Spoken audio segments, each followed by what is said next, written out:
All right. Today on the Industrialist, very special episode.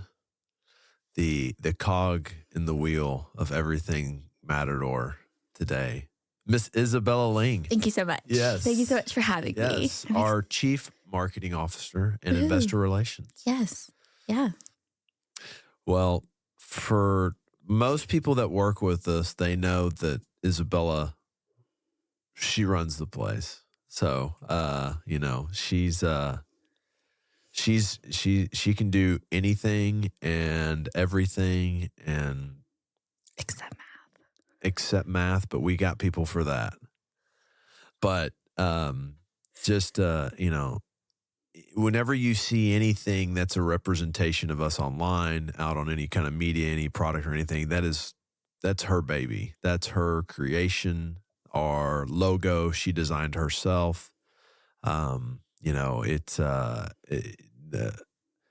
had an idea, and man, she executed it way above my expectations of what I thought we could, have on a marketing standpoint, which is, I think, been a very crucial role in our success. So, we'll learn a little bit about you. Mm-hmm. We won't go deep dive, but we'll talk about, all these processes that you run in here and stuff like that. So first off, where'd you grow up? I grew up for like the first 10 years of my life in like Troy, Texas, which is right next to Belton, that whole area. And then when I was 10, we moved to Montgomery. Yep. I guess I would consider Montgomery like my hometown though, because that was like... Troy, you're kind of out in the middle of nowhere in a way. I mean, we were kind of out in the middle of nowhere in Montgomery too. I was still 45 minutes from school. Yeah. I think that's like a requirement in y'all's family. Like, it has to have, like, if it doesn't have a 45-minute commute, then it's like... No. It's not. It's too close. It's too close. It's too reasonable to be that close. We got to be far away. But yeah, I would consider like Montgomery, I guess, like my hometown. Okay. Which I'm trying to pronounce it correctly because it's spelled Montgomery, but everybody there says Mont. So I got to say Montgomery. They say Gummery or Gummery? Let me see. Montgomery. Gummery. Yeah. But I used to be like Montgomery, and everybody's like, "Don't say it like that." I was like, okay, sorry. But yeah, that's where like I graduated from that high school. Yeah. Now it's 2 high schools, but yeah, that's where I grew up. And then I knew that I needed to go to college. Mm-hmm. I wasn't someone, I don't know. I knew that I needed the structure of college, but my parents weren't big on, like, my dad, he played football, but he's like, and he like will support football, like if Pierce was playing it and stuff. Sure. But I don't know, because I feel like I don't know, maybe it's because I'm from the South, but I tie football with school. Everybody does.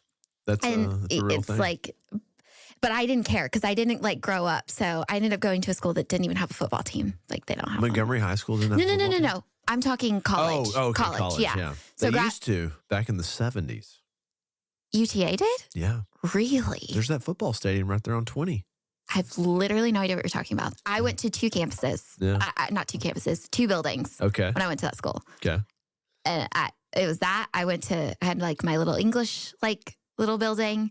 Then I had like this like general building, and that was it. I didn't explore. But anyways, so graduated from high school. I knew that I needed to go to college. I had literally no idea what I wanted to do. I feel like for most people, it's you kind of do what like your parents or what you're exposed to, right? Sure, like that's just what makes most familiar sense. With. Yeah. And so I was like, okay, well, my mom's a teacher.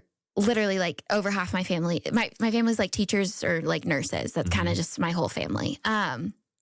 Well, we do have a doctor in the family now. Yeah. Yes. But I was like, okay, I'll just be a teacher. Like, I guess that's like, that just makes sense. Sure. I had no passion about it. God bless teachers. But I was like, I guess that's what I'll do. Cause like my dad was in the scrap industry and that wasn't really, it wasn't really like what I wanted.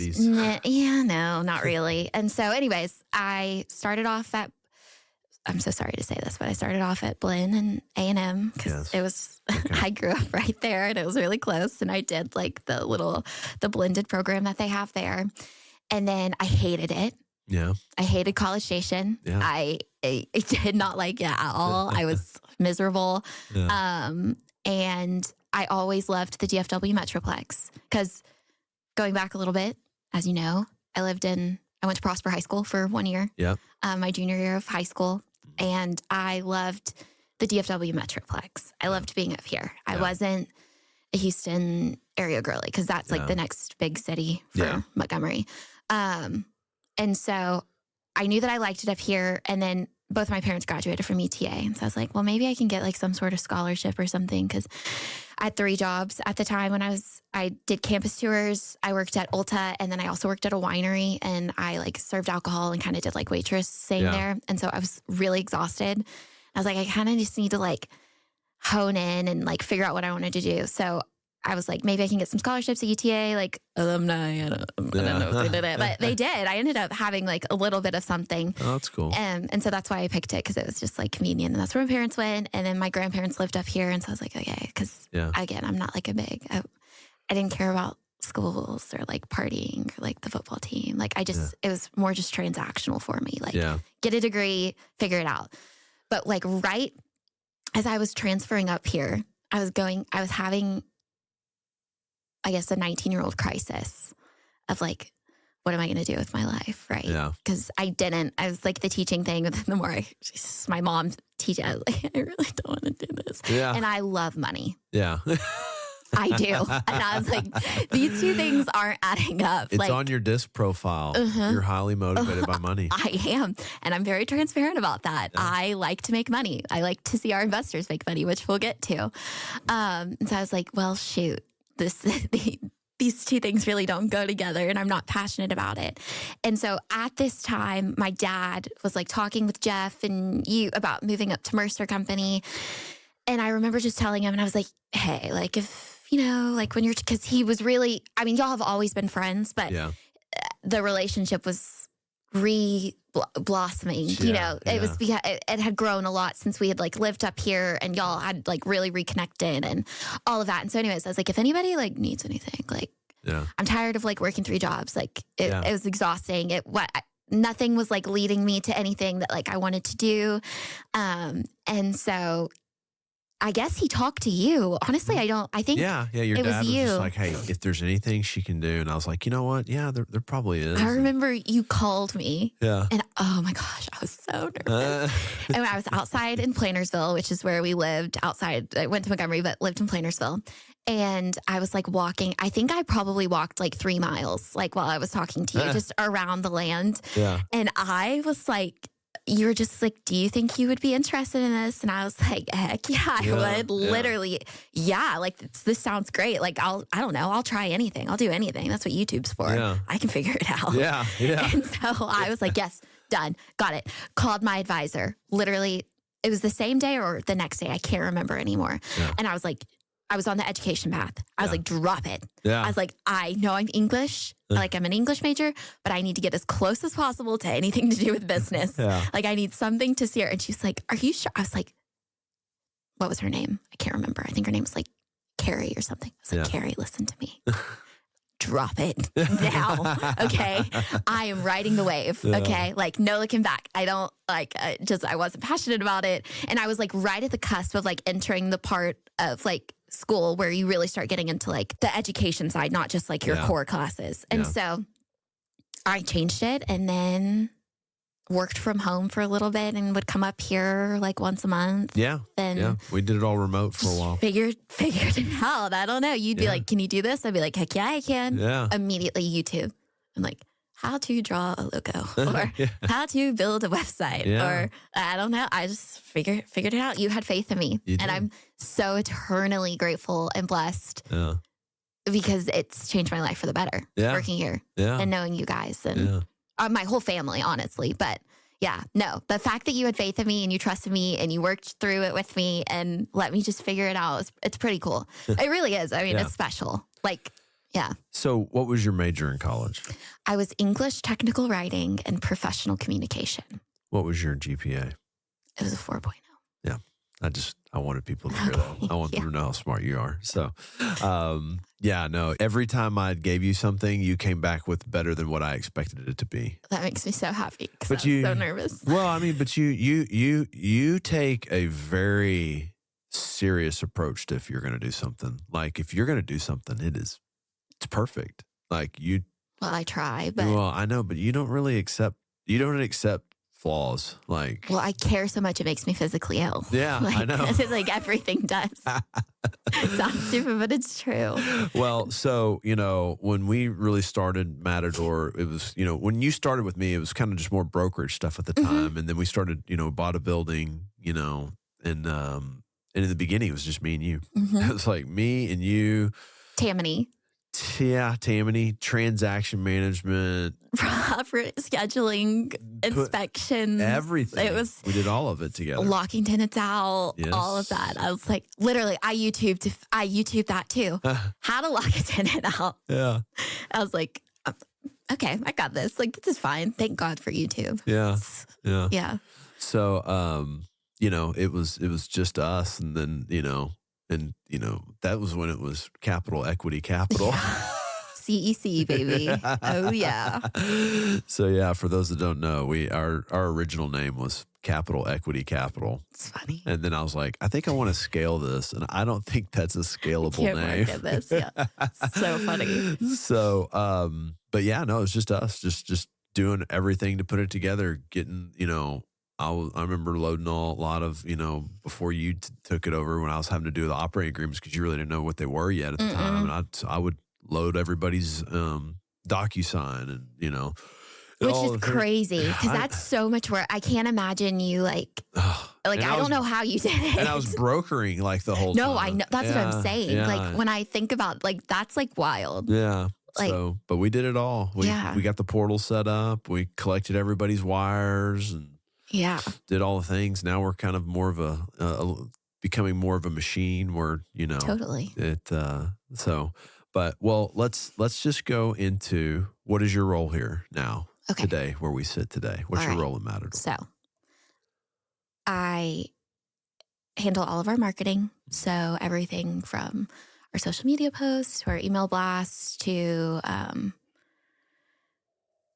OMs, all of that. Yep. And then investor relations. So with investor relations, I manage the day-to-day communications with I counted, I think it was yesterday, I finalized the number. So we have 152 active investors. And so with them, I handle the onboarding process. I manage their operating and subscription agreements, facilitate the capital calls, and then celebrate with our investors when a deal closes. Yeah.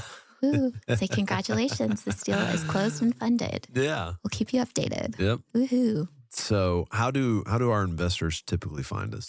I would say, and you can correct me if I'm wrong, but from when I was just reflecting back and thinking about this question, it's a lot of it's just relationships that you've built, whether it's through your community or professionally, when you were brokering, building owners and things like that. So I think that's the majority of who invests with us.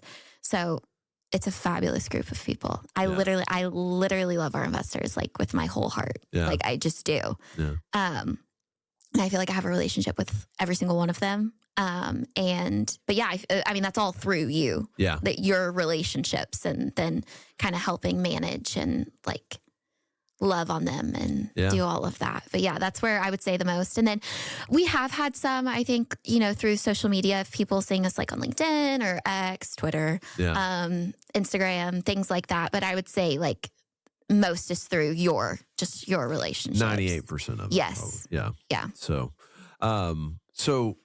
if I'm a new investor and, I'm in, what, what's the process? I want to do this. What do you see the process? Well, it's not let's say I'm not even in yet. Okay.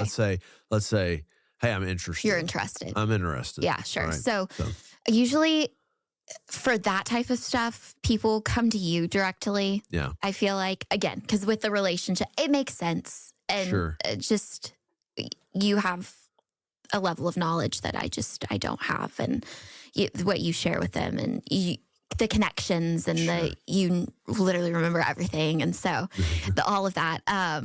So what we'll do is you'll send me an email and you'll connect me to them. Sometimes, again, like I said a little bit earlier, we have like people who have reached out like kind of cold, like, oh, we listened to the podcast or things like that. But if it's through you, what it is you'll send me the email. You're like, hey, Bella, can you share our deck and video with them? And so what that is, which is cool, which not a lot of people do, but we do all the time, is you record those through Vimeo. But no free ads.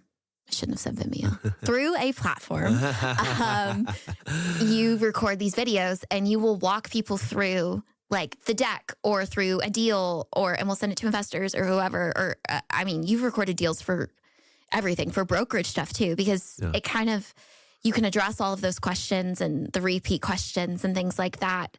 Even if it's on the slide, it's very different reading it than like hearing it from you. Yeah. And so I don't know. I think that's really cool that we do that. And so we'll send them that. And then that's kind of like, hey, here's everything. Kind of, like here's the assets that we buy. Here's our current like AUM. Here's how many we have in assets. Here's how much we've done in disposition assets. It has all of that. Right. All of our stats, right? Our credibility, our skin in the game. Track record. Yes, our track record.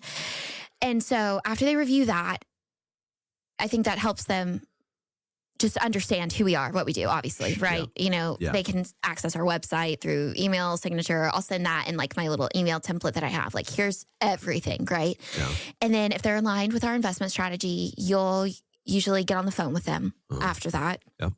After they've watched that video, kind of addresses those initial questions, comments, concerns. You'll get on the phone with them. You'll talk to them about like how much capital they want to deploy for that year. Get to know kind of like their investment goals, because obviously different people have different goals. And we want them to align and feel confident with what we do. So you'll do that. And then once we know, like, I'm in, like I align with you guys. I like your core values. I like what you buy. Yeah. I like the returns you're making for your investors. Like I'm really interested. Then I'll add them to the portal. And when you get added to Syndication Pro, at that point you join our like pool of investors. I should reach out to them because I have because I do talk in detail about Syndication Pro.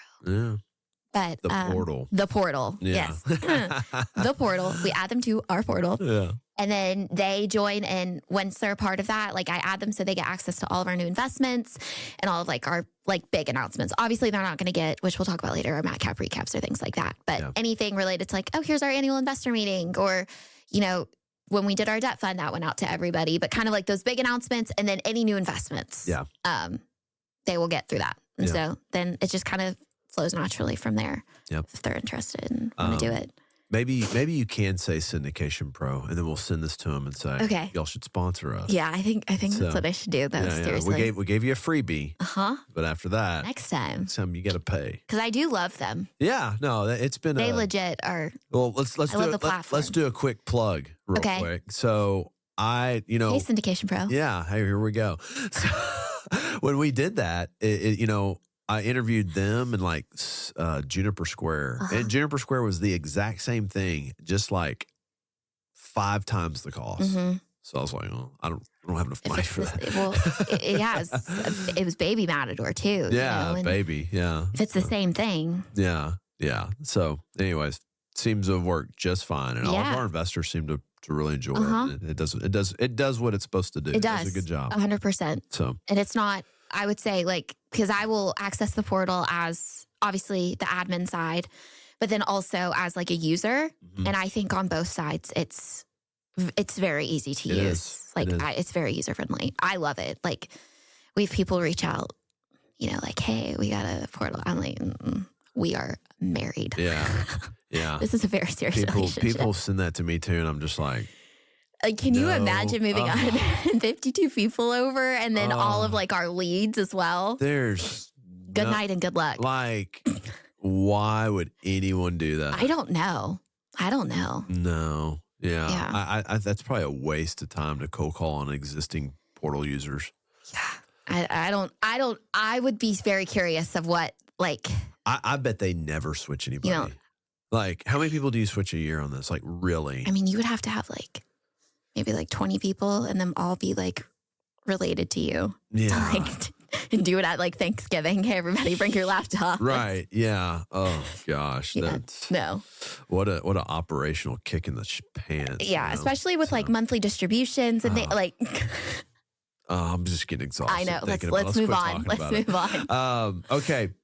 If I'm an investor, who meets our criteria and who doesn't? Okay. So I'll start with who doesn't. Okay. People who don't are investors who are not U.S. citizens or those who don't have the same like investment goals that align with our asset class and our financial metrics. But other than that, I mean, those are really the two biggest things.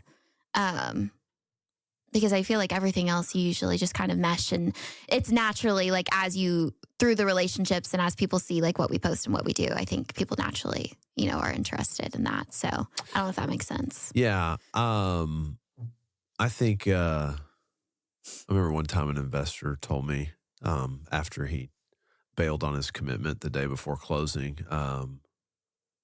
that he didn't think he was one of our investors. I said, no, you're absolutely not one of our investors. You'll never invest with us again. Yeah, no. No, and that's one of the, we'll talk about that in a little bit because that is, That's real, right? Because it sucks. Who is our ideal investor? Our ideal investor. Who's our avatar? Is that what they call those things? Yes. Yeah. Avatar? Yeah. It would be someone who knows our company, who's become well acquainted with our company by looking at our deck, looking at our website, seeing our activity on social media, studying us, underwriting us, someone who aligns with our company values and our operations, and which we're very like vocal and open about, and we share on everything. And I mean, like everything, right? And so someone who sees that and finds themselves drawn to that and interested in that. And then people who are looking to deploy about, well, ideally, like 100 to 500,000 plus annually in capital. Yeah. And then people who understand and like the way that we operate, and people who will act quickly on new investments. Yeah. Which goes back to people who are well acquainted with our company. Yeah. Because I want people to become, obviously, it's so important for investors. Trusting someone with your money is a very big deal. Yeah. Right. And so someone who will do their due diligence on us, and someone who likes us, and then once they are like, yes, I've seen your track record. I see all of that. Then when it comes time to invest, specifically with, our value add, which we do deal by deal, they're like, okay, let's do it. Let's go. Yep. So those who are ideal investors. So what are our investment strategies if you had to describe to somebody? So we have two. Two. Yes. So we have our value add industrial. Yes. Where we buy Class B and C industrial warehouses, manufacturing facilities. Sometimes Class F. Sometimes Class F. Yes, you are right. You are right. And it's all along the I-35 corridor from Texas to Oklahoma. Yep. City, yes. And they're all deal by deal. So, we want investors who are familiar and confident within our operations. And because we raise funds, on a deal by deal basis, our investment opportunities tend to fill very quickly, like often within few hours, a day, like max, especially like at this point of where we are. So it's crucial, for investors to do their due diligence on us. So that way, when it comes time to invest in that deal, because when you are added to our portal, you're in the pool and it's first come, first serve, excluding our pre-commitment programmatic investors, which we can define and talk about in a little bit. But besides that, it's hey, everybody, come and get it. Every man for himself. Yeah, no, it really is. It's like the Hunger Games a little bit. Like, let's go. Yeah, I think we had a new investor. I onboarded him and everything. And I was like, hey, I'm fixing to put this deal out. You need to look at it. Okay, cool. We put it out. It subscribes in 24 hours. It oversubscribes. And then he texts me like a week later. He goes, hey, I just looked. This is full. I was like, yep. We're running a business over here. Yes, so. Sir. Yes, sir. Yeah, no, I know. That's been, especially like as we've grown and, relationships grow and you get recommendations from, our investors who recommend a family member or a friend or things like that. you want people to be comfortable, but you also, it's like let's do this, right? Yeah. Like, Like, grab my hand. we're serious. And, We're buying this. It's a legitimate, yes. With or without you. Yes. Yeah. Right. And we don't put things in the portal until we know that we're buying them. Yeah. So by the time that I'm presenting this to investors, it's happening. Yeah. You can come or see you later. Yeah. You can join that wait list. That's But right. no. Wait. So we also have our debt fund. Yes. That's our other investment strategy. That's right. A closed-end discretionary fund, providing equity-like returns with debt-like risks. There you go.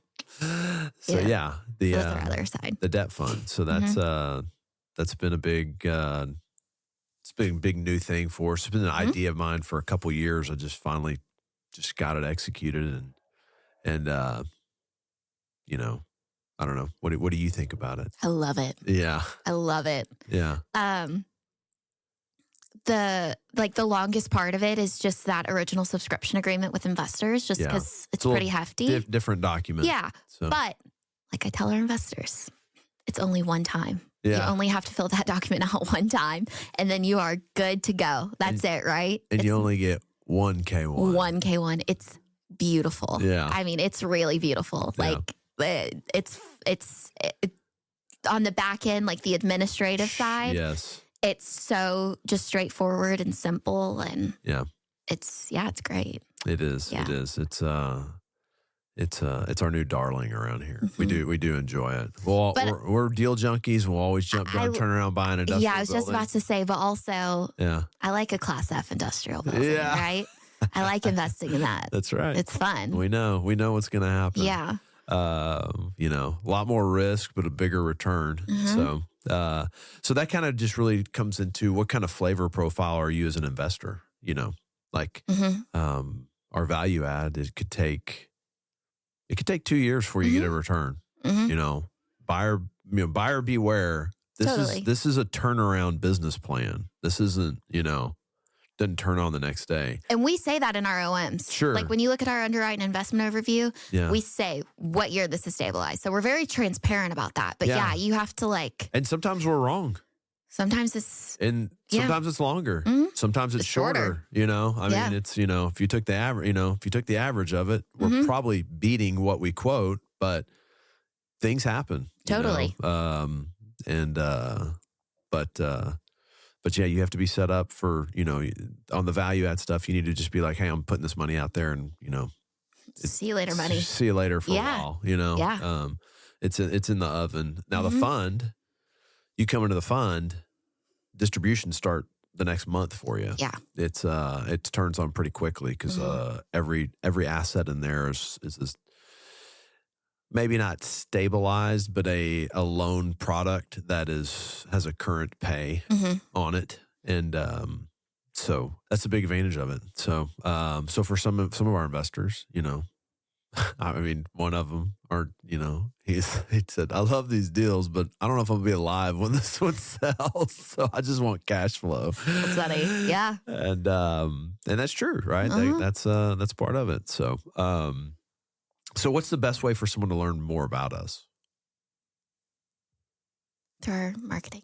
Through our social media. Through our podcast. Yeah. Because we have a lot of resources. We do. We do. We have a lot of great resources. We have our website. Yeah. We have our investment decks. Yep. We have our YouTube channel. Yep. Which is full of the educational content, which, I mean, we did, 2 years ago? Yeah. But it's all of this, it's stuff that never expires. Right. Like, what's a cap rate? Yeah. What's the waterfall schedule? Right. Like, you identify and explain all of that. So that's really fun to share with people because I've got YouTube playlists. So if people are like, it makes sense, I mean, we're the experts in this. And so when we have investors come in, I mean, there's going to be things that they don't know and things that they need to learn more about. And we want them to feel confident. And so I can be like, hey, go watch this short, it's 2 minutes. Yeah. Jeremy explaining what's cap rate, right? What's a cost segregation study? Yeah.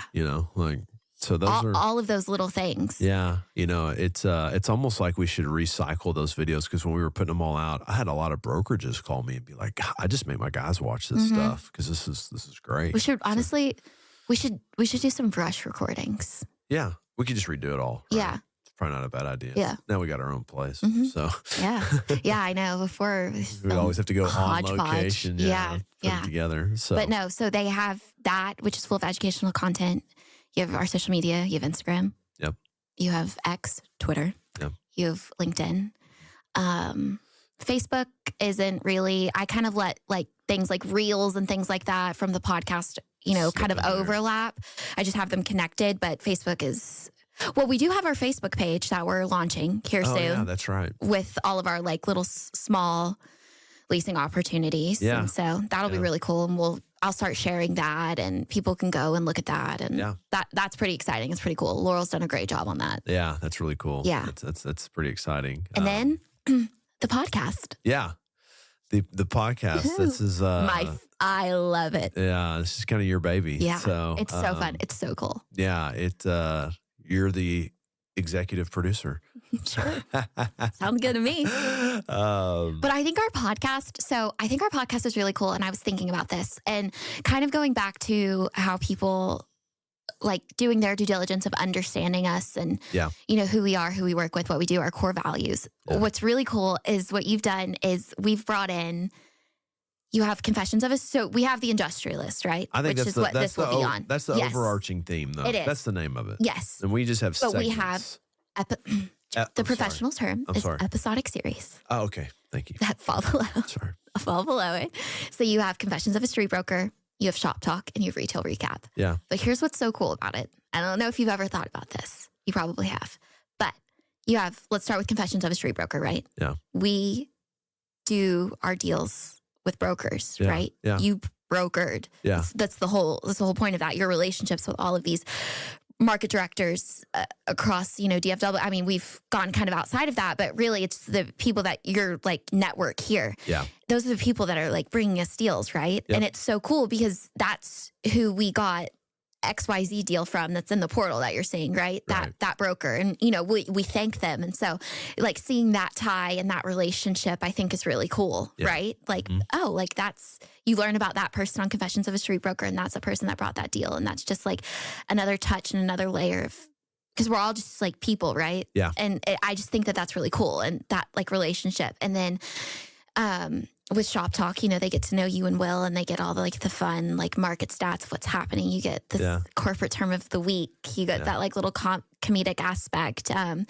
then with Retail Recap, it's really cool because you have you, Rob Franks, Bob Moorhead, Will. And I think that kind of relates a little bit more over, correct me if I'm wrong, but like kind of to like the debt fund side, right? Yeah, because most of our products, it's the big like the logo chasing stuff that we kind of talk about. And so that's so cool because you're seeing that aspect of the information that y'all are, and the expertise there is so cool. And then you have the Industrialist, which we have episodes under, right? Yeah. Which we've had like our attorneys on. And we've had like title companies on and banks on. And those are all people that we work with and do business with. And so I don't know. I just think that's really cool because I think that provides like a whole other element and connection and understanding of who we are and what we do. Yeah, I think it's what's cool about the way social media works now is you can have your own news channel. Mm-hmm. Also, at ICSC, someone came up to me and they were like, hey, man, I've been listening to your podcast and I think he was referring specifically to Shop Talk. He goes, it's kind of like the ticket for real estate. I was like, that's it. That's perfect. That's great. Yeah. I'd love to be that. You know? So I was like, it's cool. Yeah. So, I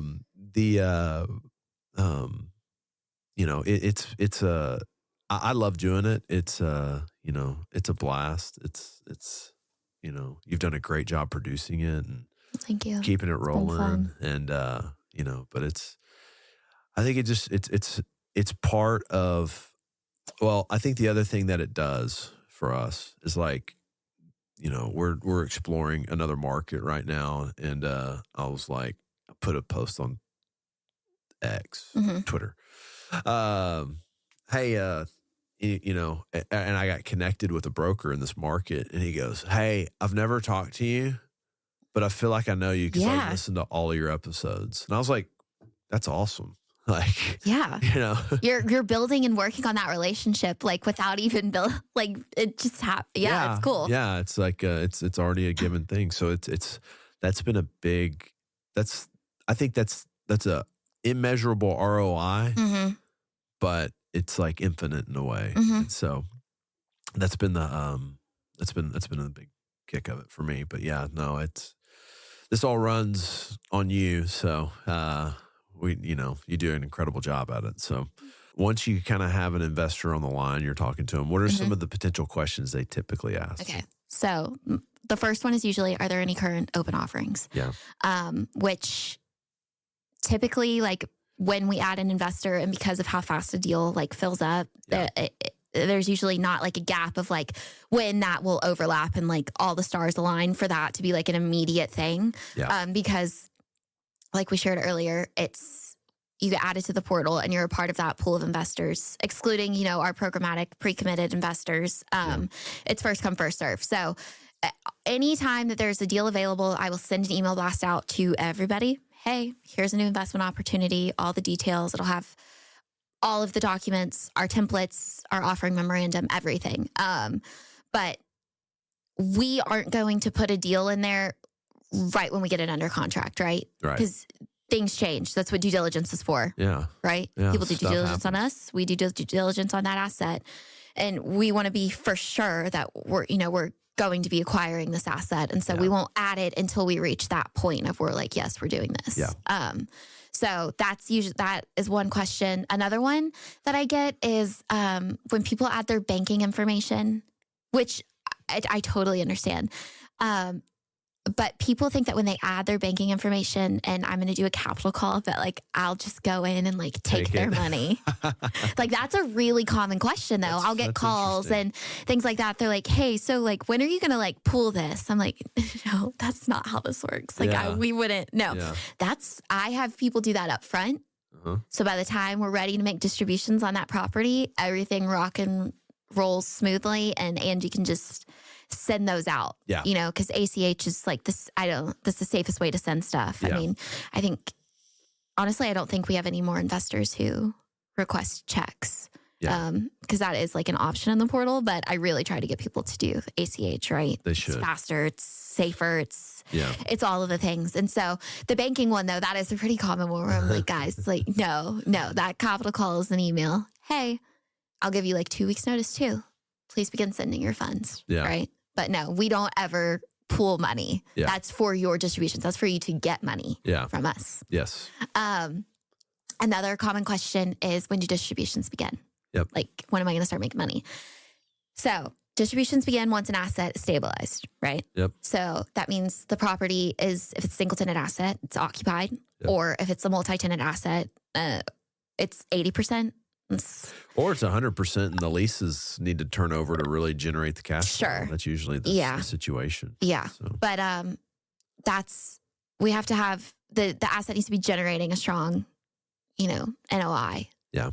At our market rate. That's where that value add, what we do is us adding that value and turning those leases and everything that we do on that side. We have to get the asset to the point where it's making money. Yep. So that's why we're buying it, right? So correct. That's another one, when distributions begin. And then what delays distributions? Like, why am I not getting a distribution? Which we'll always address and we're very transparent about, like in the MatCap recaps. But what could potentially delay a distribution would be construction, rental rate adjustments, rising insurance and property taxes. I mean, we do CASA, we do all of that. But, there's some things that you can only fight so much. Yeah.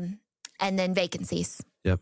Those are all little things that can potentially delay distributions. Yep. So, and then when do I get a K1? When will I get my K1? That's another one, which we'll talk about K1s in a little bit more detail. Okay. So I'll kind of hold that a little bit. But just for the people out there, know that Angie and I care so much about getting you your K1s on time. We really prioritize that as a company, and we do it. We will do it. We will die to get you your K1s. Anyways, because it's important. It is. It's very important.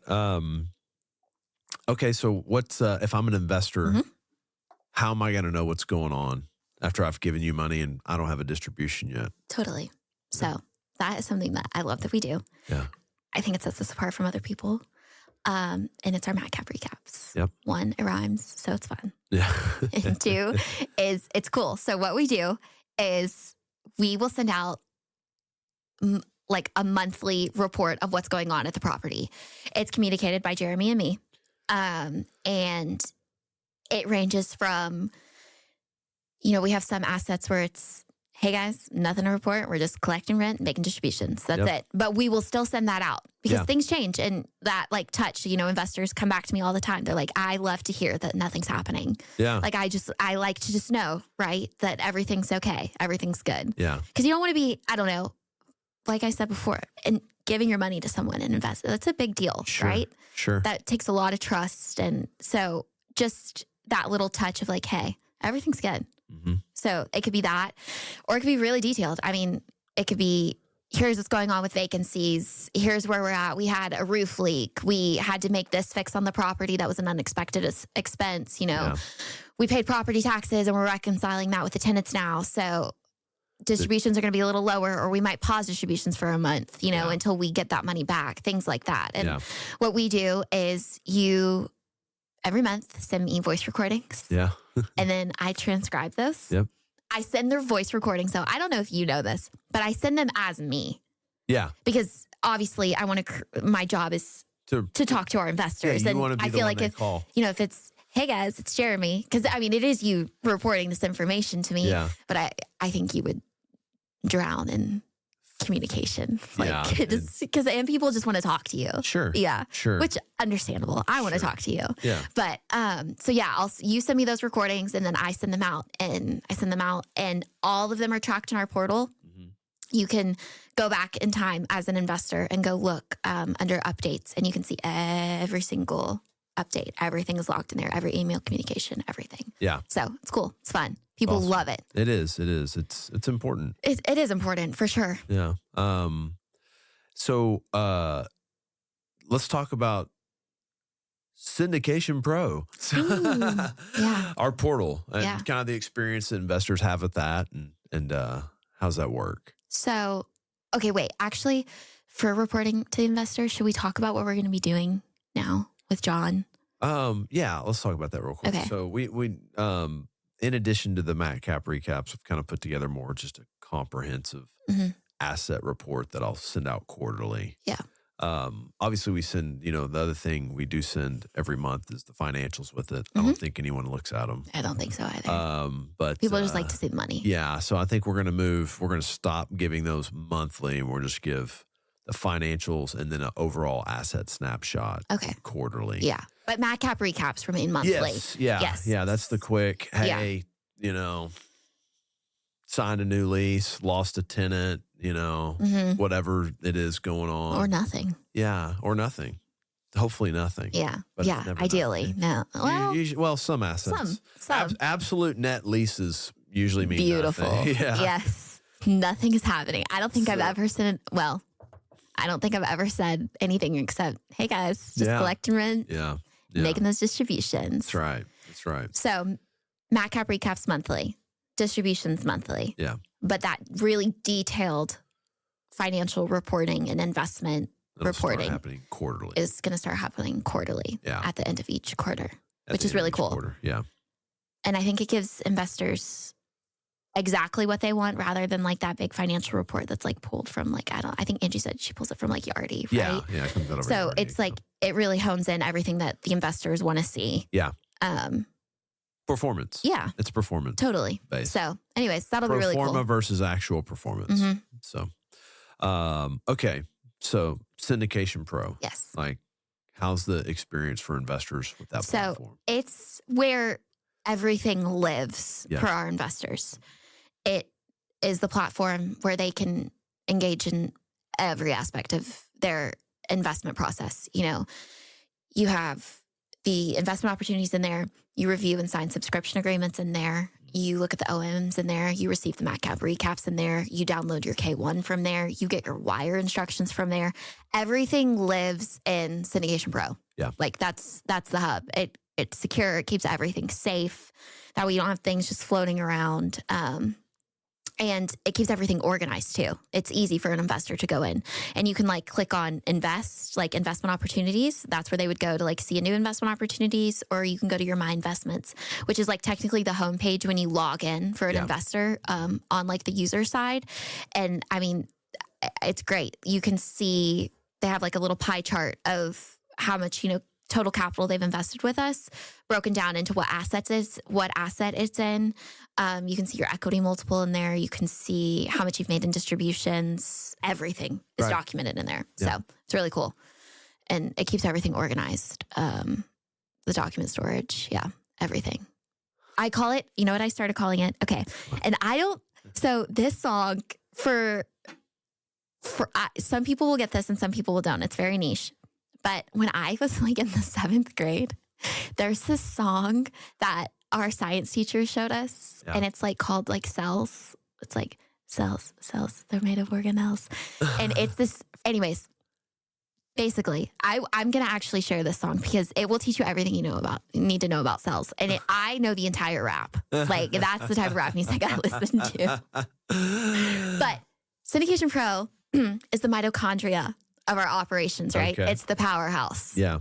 It's where everything lives for our investors. Yeah. So it's just very important. And I always encourage people to become very familiar with it and to actually to use it. Yeah. Right. So I don't know. I love it. It's great. Hey, Isabella, where can I find this? It's in the portal. It's in the portal. What about this? What about my wire instructions? It's in the portal. What about my operating agreement? Pause. Let's talk about the wire instructions for a second. Yeah. This goes to security too. Yeah. But it's so important. And I really try to reiterate this to our investors and to everybody it is not safe to send wire instructions through email. Right. It's not safe. Yeah. If you don't want to look in the portal and log in, then call me and I'll read them to you. But accessing them through the portal is so important. Yeah. There have been times where I'll do special things and do like encrypted and, password codes if people are really like or they're unable to access the portal. I shouldn't say anti, but if they're like, hey, I can't get into it right now, or they're on their phone, then there are things that I can do to like help accommodate that. But the portal or call me, because I don't just call me. I mean, my cell phone's in my email signature. I put it out on everything. Yeah. I would much rather talk to you and you feel totally secure sending that wire than asking to send hey, can you just email this over to me? Because until wire fraud happens to you, I don't think people understand the severity of sending wire instructions through just regular old email. Yeah. You got to triple check it. Totally. I thought it was very interesting. One of our larger JV partners, we had to get on a Zoom with them and read the wire instructions where they could physically see you. That's cool. Yeah. I mean. Well, now, not to be scary, but they have those AI voice things where they could take your voice. I don't think I'm cool enough for people to take my voice yet to do that. But it either needs to be in our portal or from me or Angie. Yeah. Or you. But I feel like it would be, me or Angie saying, hey, this is it. Yeah. Don't send it to anybody else and don't send anything through email. It's just not safe. No, not safe for work, right? NSFW. Amen. Okay. Say I'm an investor and I tell you, I want to do this. Mm-hmm. Do I send you my money immediately or do I send it, in a couple weeks or? So when everything is built out in the portal, we send out that OM, people review it. We're like, hey, it's time. If you want to invest, here, review the deal, look at all of that.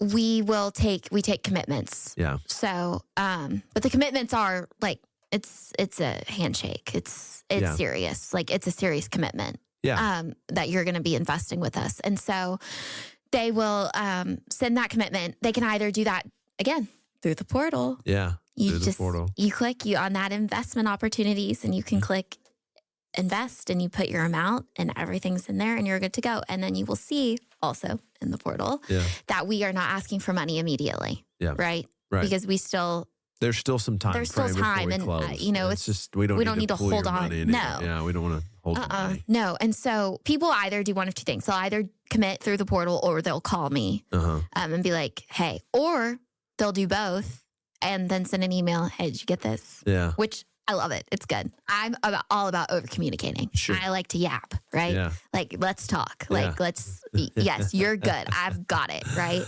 And so that is, we won't call for those wires until we are like I give like 2 weeks of time before we're set to close, because we do our best to close on time. Yeah. I think we do a good job of that. Yeah, and always. so It's reputation. totally.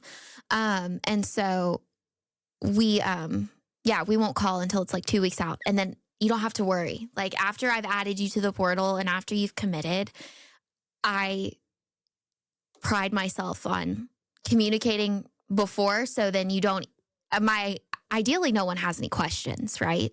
Like, they get all the information that they need from me. And so I will communicate and I'll let people know after you're committed, like, you don't have to worry about anything, right? Yeah. Like, I'll send it out. I'll tell you when you need to sign your subscription agreement.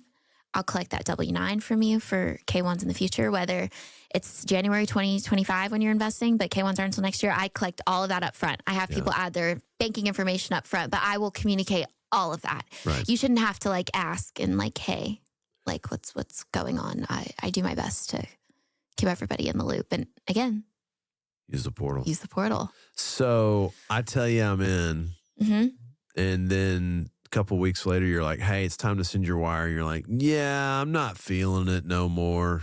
Yeah. Well, first things first, I probably am crying. There's probably some tears. It's not ideal. Are you shedding tears of nervousness, or like, we're sorry, you've now become part of the departed?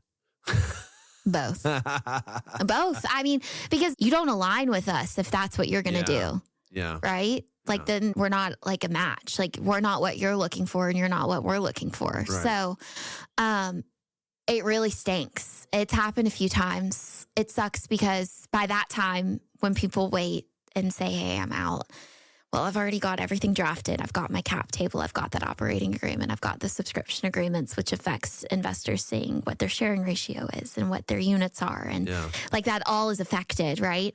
And yeah, we like 99% of the time have a wait list, and we have people who wanted to invest, but it stinks because, it just stinks. It takes a lot of time. It takes a lot of time, and you have to go back and you said you were in. You did. Yeah. Yeah. So. And we take commitment seriously. Yeah. Like, so I don't know. And then after that, I mean, just to be frank, I will remove you from our portal. Yeah. No, it's. Because that's not how we work. And let's be specific. I've had some investors that have committed to things before, and they literally just call you up and they're like, look, man, I kind of hit a spot. Totally. Like, can you help me? Does anybody else want to pick this up? Sure. But if you're just like, yeah, I'm not feeling it, because we've had that before. Mm-hmm. Lose my number. Mm-hmm. Like, we ain't working together again. Yeah. No, because and we totally understand. Life happens. Sure.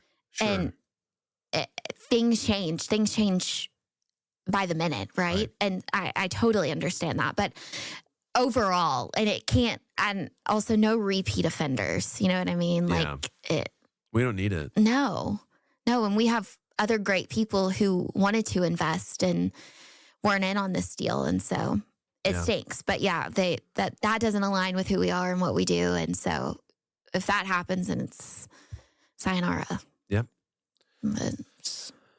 Okay. So we kind of have a couple, I don't know if they're classes, but we have some programmatic JVs with larger capital partners. Mm-hmm. But then with our individual investors, we kind of have a programmatic commitment schedule, some. And then there's everybody else. Mm-hmm. So kind of talk through that. Investors who have been with us for a long time, who did their due diligence on us, and we just align, and they like what we do, and we just kind of, we just mesh. They have clear, like, annual capital, like, deployment goals of, this is how much I want to invest. These are my objectives. It's a discussion, obviously. And then they will give us some number some like total number, or they'll be like, hey, I'm in for 100,000 on every deal. Yeah. Like I'm just in, Yep. right?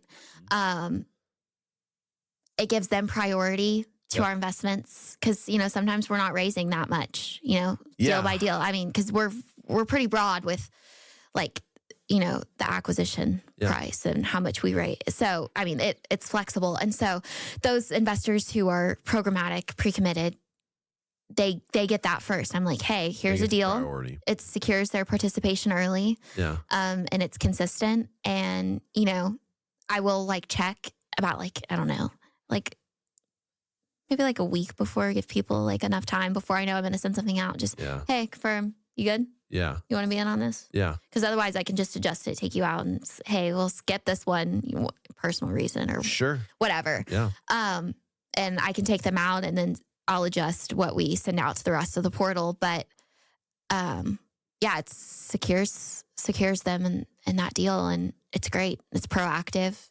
It helps us too. Yeah, it does.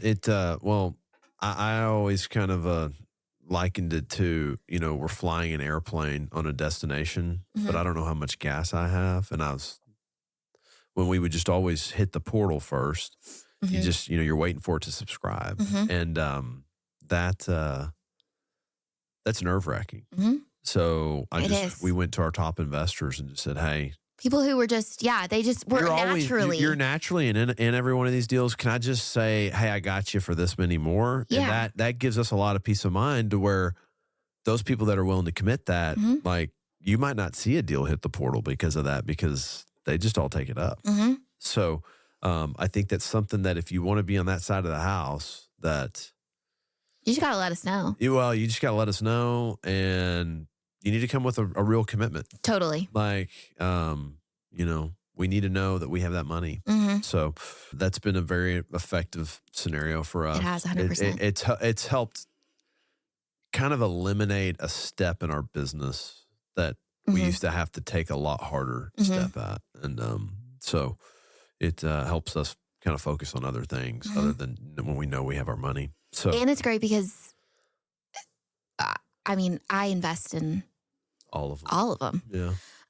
And so obviously I believe in what we do and we have skin in the game. Yeah. And it's nice for those investors who have been investing with us for a long time, and we just mesh and everything aligns, and to give them that opportunity to, you know, create that generational wealth. That's right. For the right people. That's right. You know what I mean? That's right. Yeah. So when does investor relations get involved in a deal? So, okay. With the size of our company and our team and stuff, I'm kind of involved all the time. Yeah. Like in everything. Yeah. Because we're super close, very collaborative. Yep. I love our team. Yep. And so, I mean, I participate in everything from the beginning, you know.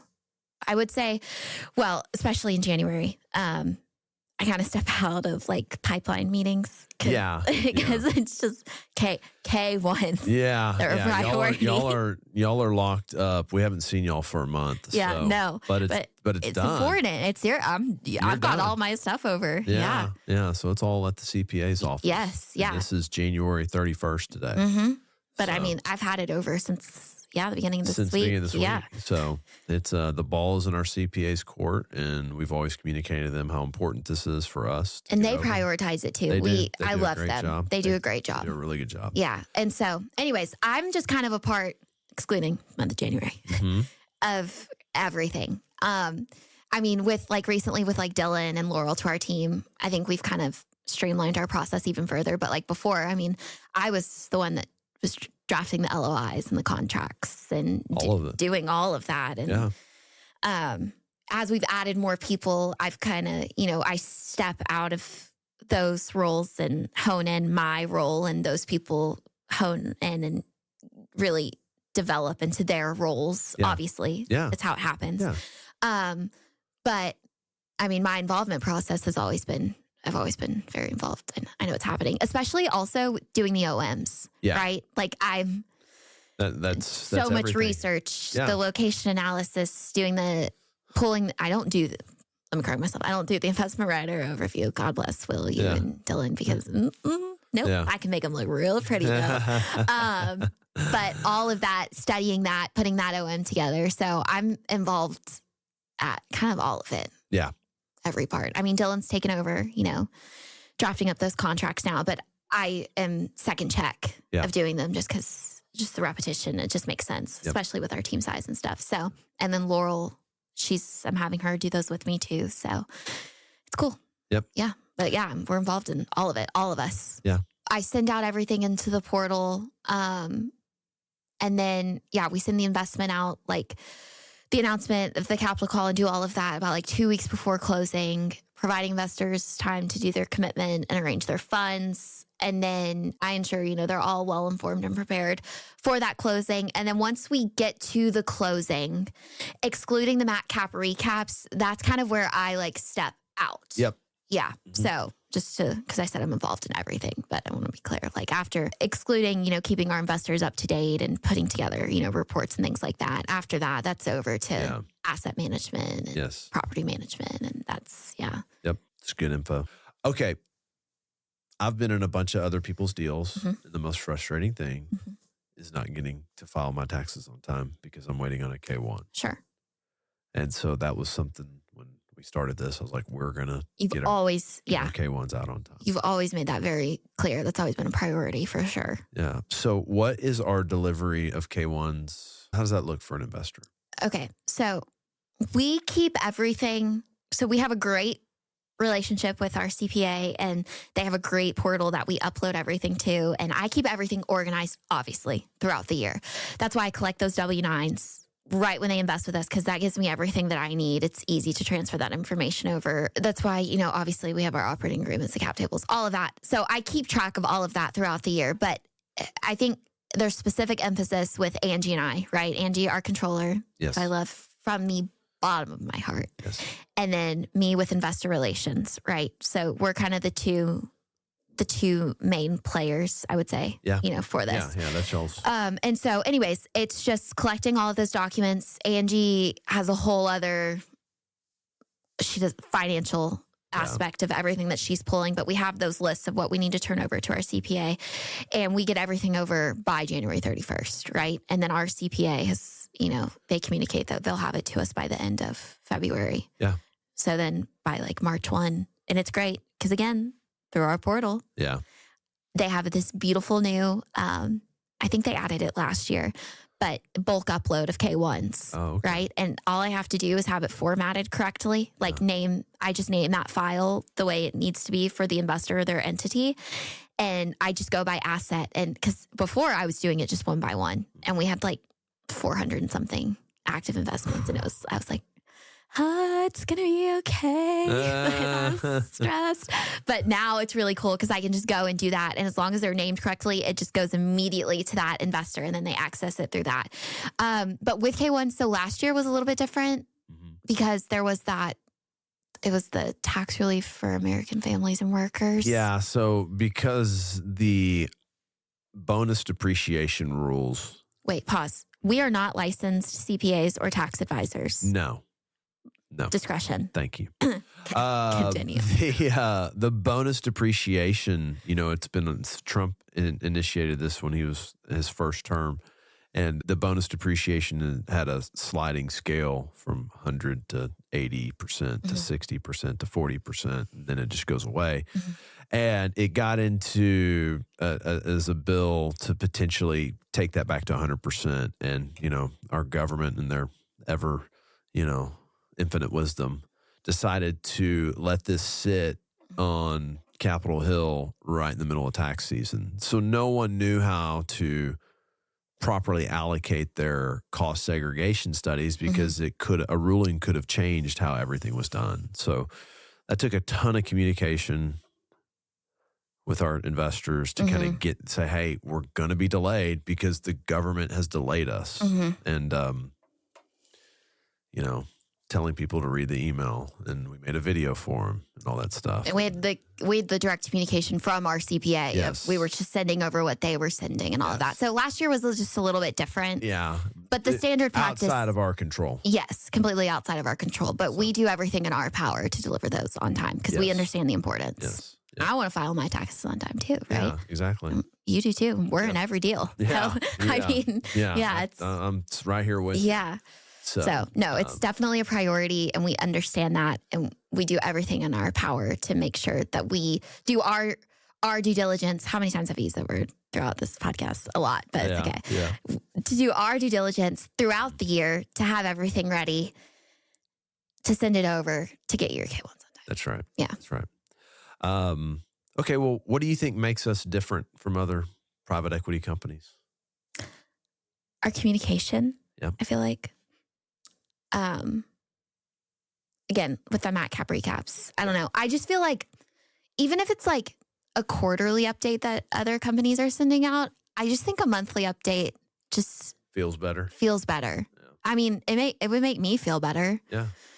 I mean, like I said, I'm in so many deals,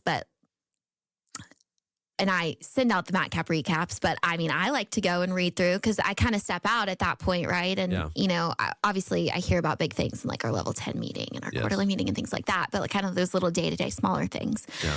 Communicating that over, it's nice, right? Yeah. And you want to address those questions, comments, concerns before they become questions, comments, concerns. Right. So I think our communication, we do monthly distributions, which I think is pretty cool. Yeah. And we'll communicate if it's not going to be that month, right? Again, goes back to those Mat Cap recaps. And then I think our just overall presence. Yeah. Across everything. Across our marketing. Social media, across our marketing. It's everything you do. Yeah. Not to toot my own horn, but I do think it's pretty cool. You are what makes us I'm proud different. of it. Yeah.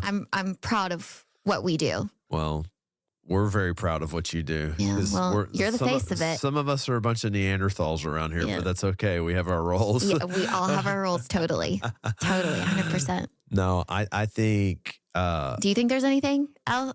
I think everything you stated is part of it. Obviously, I think we've pulled off some really great returns for our investors too, which is what you're supposed to do. 100%. We haven't had a deal go bad yet. Does that mean all of them go right? No, but I don't.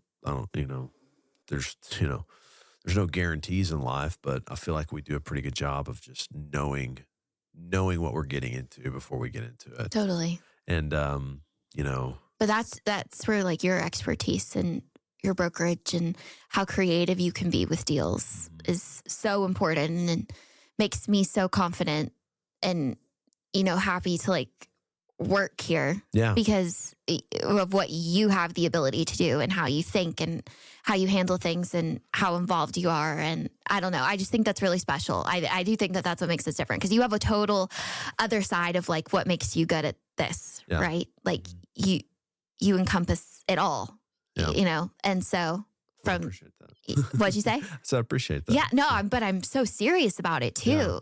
Yeah. So that's, I guess that also, sets us apart. Yeah. You. Yeah. Experience. Yeah. Thank you. Yeah. Well, I think this gives anyone that's interested in doing business with us a very granular look at what, how we operate. Sure. I hope so. You're such a pivotal role in this company. And we all are. We are. But, at the end of the day, like, we will all stop whatever we're doing for anything you need. Like that is just that's like an unwritten rule around here. If Isabella needs something from you, stop what you're doing and give it to her right now. Yeah. So, but that's because we know whatever you're doing is extremely important at that time. And we always want to make sure you're, because you are a lot of the front facing. You're the second half of the investor's experience. The first half is knowing me or us and whatnot, sure. And then like you take it from there. And and they need to feel like a client, right? Yeah, I want them to feel like they're the only person. Yeah. And I think you've done a great job with that. And that's why we've had a ton of success with repeat investors. They know that they can get someone on the phone quickly. That's important. It is 100%. Yeah. 100%. Everything we do is very tangible. And it doesn't matter if you've invested $50,000 or $5 million. your money is all relative to you. 100%. And it's just as important. It's sometimes you send me questions that investors send you, and I'm just like, I'll just pick up the phone and call them. Oh, yeah. That's just easier. Just like, hey, here's what's going on. And you're usually like, oh, you know what? I've been meaning to talk to them. I need to call that guy anyway, so let me pick up the phone and call him. Yeah. So, but touching these people, these investors that support us and are behind us is very important. Mm-hmm. And so that's a big part of what you do for us here. So I love it. It's fun. One more question for you. Okay. This wasn't on my pre-approved question. Yeah. Her publicist negotiated this interview with us, which is her. I am my publicist. What's something about Isabella Ling most people don't know? Oh, shoot. Okay. I'll say this because I think it's funny. Yeah. A lot of people don't know that I am not Asian. Which is I'm just like nothing against anything, but just my last name is Ling. Yeah. Ling. Yeah. And a lot of people think that it is, because it is. Yeah. It is like a Chinese last name. Yeah. But for me, yeah, it is not. Yeah. My dad says to tell people that Ling means white family in Chinese. Or Ling means white parents in Chinese.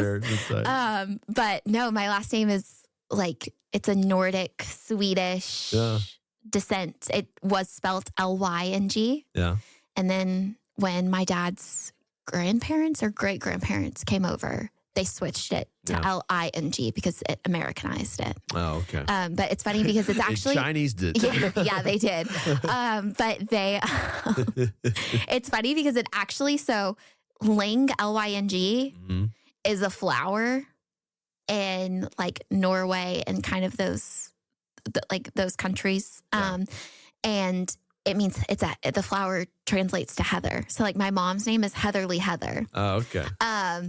But yeah, that is something that no one knows. Oh, that's cool. Or that people, I guess, just assume. Yeah. Which again, I don't like care. I think it's funny, because it is kind of a confusing last name. Yeah. But also, I love my last name. Yeah. In elementary school, people used to like pick on me. Yeah. Or like pick things out about me, and they'd be like, you know what, you have small eyes. Like, and like try to like stereotype and like do this weird, just mean kid stuff. Yeah. But I'm so proud of my last name. Yeah. I'm like so proud. Like my dad, my Uncle Jeffrey. Yeah. Like I love my last name. Yeah. Like, so anyways, I guess that's something no one else knows about me. Or something that people have, a misconstrued assumption. Yeah. Which I don't care. Yeah. But fun fact. Yeah.